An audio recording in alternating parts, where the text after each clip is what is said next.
What does it look like for a computer to be about a bicycle for the mind, for helping you think, to read, to write, to go to the higher echelons of what it means to be human again? And that's exactly what we think we're doing. We think we're basically fashioning a 21st century bicycle here, which can amplify an inherent intellectual ability that man has and really take care of a lot of drudgery to free people to do much more creative work. Yep, that's right. We got Steve Jobs 2.0, and his name is Anjan Katta. He founded Daylight, and their first product is a new tablet. It's actually interesting technology, and Anjan's company is building something unique on top of existing concepts like the iPad and the Kindle. The key thing that Daylight has been built around is a new display technology we invented. We call it Live Paper. It's like e-ink, but a lot faster. But what I want to focus on is Anjan himself, because he reminds me a lot of Steve Jobs. You can say it's a healthier iPad. You can say it's trying to make computers that don't harm your physical and mental health. You can say it's a public benefit Apple. And if I'm talking about Steve Jobs, you might be thinking about turtleneck Steve Jobs, asshole Steve Jobs. But Anjan decided to adopt the hippie Steve Jobs. And you can already see why, starting with how he talks about his product. What this means is finally it's not just an e-reader or an e-note, it's actually a general knowledge work computer.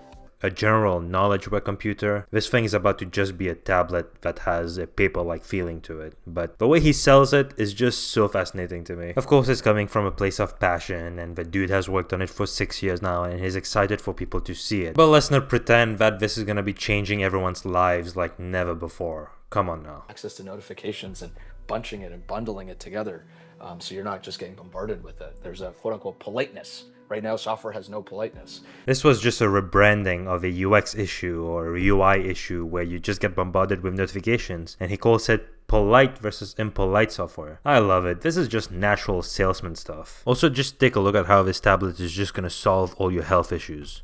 It's kind of cool that now we're having potentially a large impact on health again. Reducing blue light, the impact on sleep, the impact on metabolism, the impact on circadian rhythms, on eye strain, on people with concussions and traumatic brain injuries. Screens are painful, being able to spend more time outdoors, so on, so on. ADHD and distraction.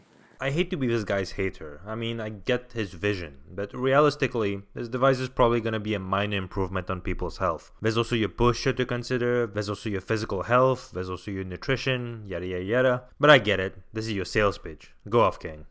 Is what comes next is we can make a distraction-free 60 FPS e-ink phone. We can make a 60 FPS e-ink laptop. We can make monitors. We can make calendars. We can make whiteboards. Our kind of ambition is, what does public benefit Apple look like? And instead of virtual reality as the future of spatial computing, how about real reality?